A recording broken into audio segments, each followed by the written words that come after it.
Right.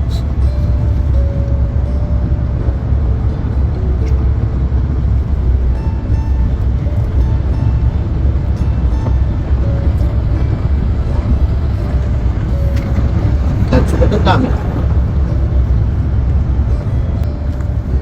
Walang October, nagutom na ako. So ito yung sinabi ng doktor na sakit niya. Yung hindi na po balance yung oxygen response ng utak niya, hindi na po balance. Kaya yun, mahirap i-explain mga kababayan, lalo na't hindi tayo dalubhasa sa mga ganyan. Basta gagawin lang ng Team Daddy Frankie kung ano po yung pinaka-best natin para kay Ate Lisa. Lalong-lalo na't para sa kanyang anak at para sa kanyang asawa rin, na makikita mo kay Tatay Benny na kung paano siya makiusap sa amin. Makikita mo talaga yung porsigido niya. Yung pananalangin niya na sana mapagaling or sana gumaling na yung kanyang asawa. Kasi hindi nila alam kung anong nakakabuti para sa kanila. Pero mas nakakabuti tayo masusunod dahil tayo yung nasa maayos na kaisipan. Sa kanila, kung ano yung ayaw nila, yun lang yun. Diba?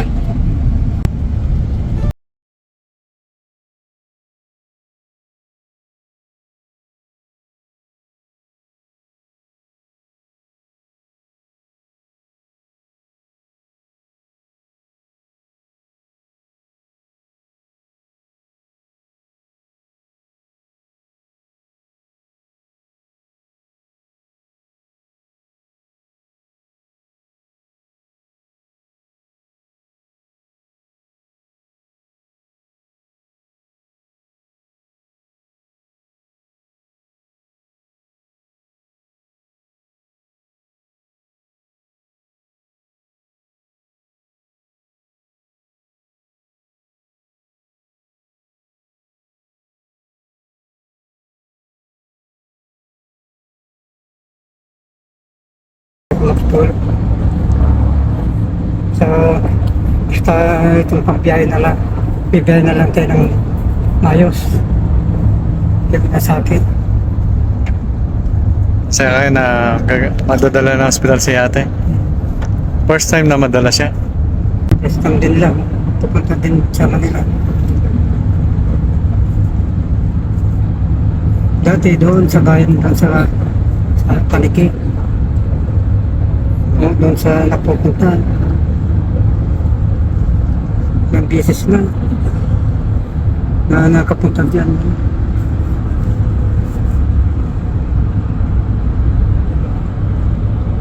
Masaya ka kuya? Masaya po dahil sa pagkatangkabot na to sa Manila. Bali, 4 na oras ang biyahe natin. Relax lang kayo ha. Hanggang kabahan. Okay.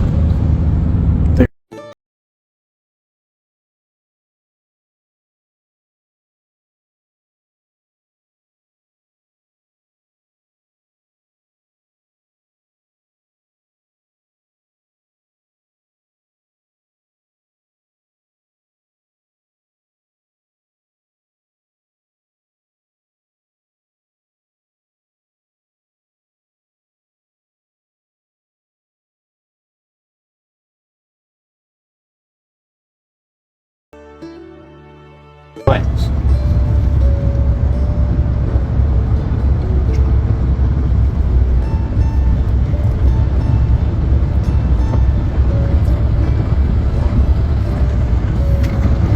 Sumunod namin.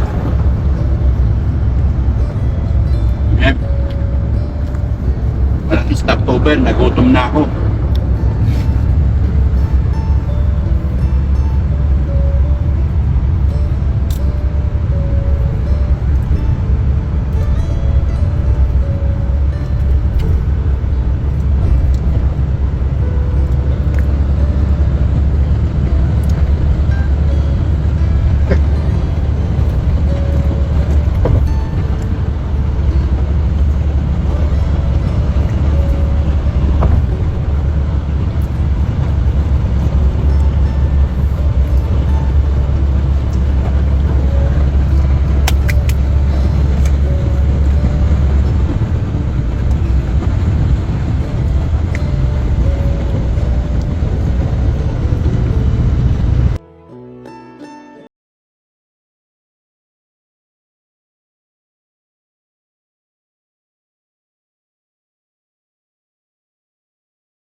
So ayun mga kababayan, time check po, 6:31 ng hapon.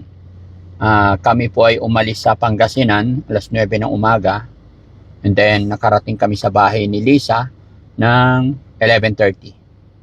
And then dumiretso po kami dito sa pagamutan. Kasama ang kanyang asawa, si Tatay Benny mga kababayan. Kasi hindi naman po pwede na ano lang. Actually hanggang ngayon, nandoon pa sa admission, pero kinausap na po ako ng doktor regarding po kay Ate Lisa.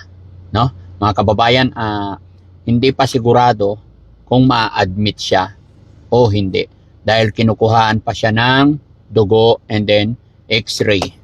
At ito, nag-coffee lang muna kami. Medyo nagutom na rin ang team. Pero hindi kami basta-basta pwedeng lumabas hanggat hindi nakapag-decide ang doktor kung i-admit o hindi. No? So, pwede rin naman lumabas para bumili ng pagkain. Pero syempre, medyo malayo-layo sa labas. Nag-coffee na lang ang Team Daddy Frankie. So, ayun mga kababayan, update ko lang kayo at ipag-pray natin, no? Pati si Kuya Rizky nandoon pa sa loob, inaalalayan sila Ate Lisa, tsaka si Tatay Benny. So, sana lang mga kababayan, ma-admit siya. Kasi kung hindi siya ma-admit, ayun nga po, babalik-balik na naman si Ate Lisa na paikot-ikot kung saan, araw-araw pagala-gala. Kasi nga po, hindi kayang alagaan ng pamilya si Ate Lisa at hindi rin nila kayang i-control. Hindi nila kayang ikulong sa bahay bagkos nananaig pa rin yung kagustuhan ni Nanay Lisa na ikot ng ikot. Actually, mula nung pinagupitan, pinaliguan namin, hanggang ngayong pagbalik namin ay hindi pa rin siya na papaliguan. No? Pero yun lang mga kababayan, in-update ko lang kayo. Pero sana matapos na. Sana hindi kami abutin ng hating gabi dito kasi syempre malayo ito mga kababayan. Ilang oras ang biyahe natin, kuya? 3 hours. 3 hours bago kami nakarating dito. Mula doon sa 3 hours mula doon sa bahay ni Ate Lisa, mula dito sa pagamutan. At medyo mabilis yung takbo namin kasi hinahabol namin yung oras. Sana hindi kami abutin ng gabi dito mga kababayan. So ito yung sinabi ng doktor na sakit niya. Yung hindi na po balance yung oxygen. Ano ba yun? Sam? Rob? Hormones. Yung hormones ng utak niya, hindi na po balance.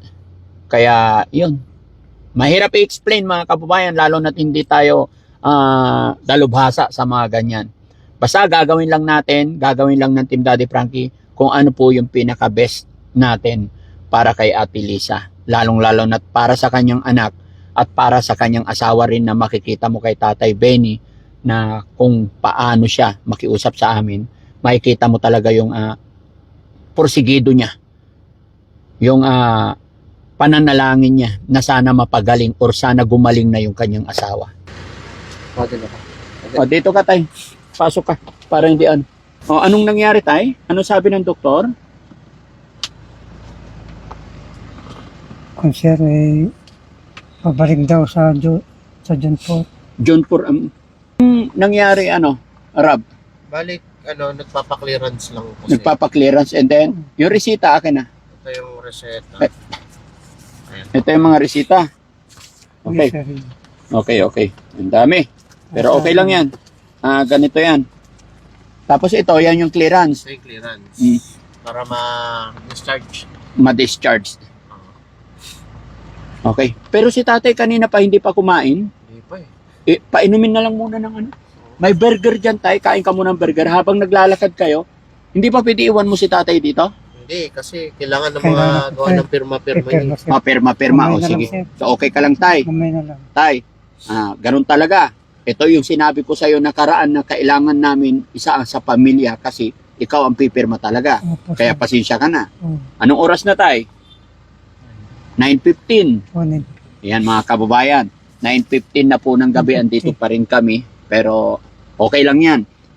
Basta gagaling si Ate Lisa. Sige tay, ayaw mo muna kumain. Mamaya na lang, sir. Inom ka lang kahit drinks. Yun na lang, tubig lang, sir. Oh, sige, painumin mo. Ayun, Okay, para lumakas si tatay. Ayan. Tapos kukuha kayo. Oh, sige. Just Sige tay, sa baba na lang. Diyos na ito. Okay lang yan tay. Tara. Sige, i-assist mo, Rab, ha? Okay. Okay. Iwanan na to tayo, bag mo. Dali mo to. Sige, sarado mo. Sir, inumin ko na. Sige, sige. Yan mga kababayan, sumasakit din ang ulo ko. Pero okay lang yan. Gaya ng aking sinabi mga kababayan, pinaalalahanan ko na si tatay. Kasi para sa amin, hindi na po kami magugulat or hindi na bago sa amin yung ganito. Alam na namin, pag pumunta kami dito, naka-ready na kami sa mga bagay-bagay dahil alam namin na hindi talaga alam kung anong oras or hindi alam kung ma-admit o hindi. Kaya si tatay, kay tatay lang kami naawa. Siyempre medyo may edad na at ayun, pinapakain namin ng burger pero sabi niya mamaya na lang. Seryoso talaga si tatay na gusto niya talaga mapagaling ang kanyang asawa. So mga kababayan, abangan nyo pa yung mga susunod na pangyayari. Maraming salamat at magandang gabi.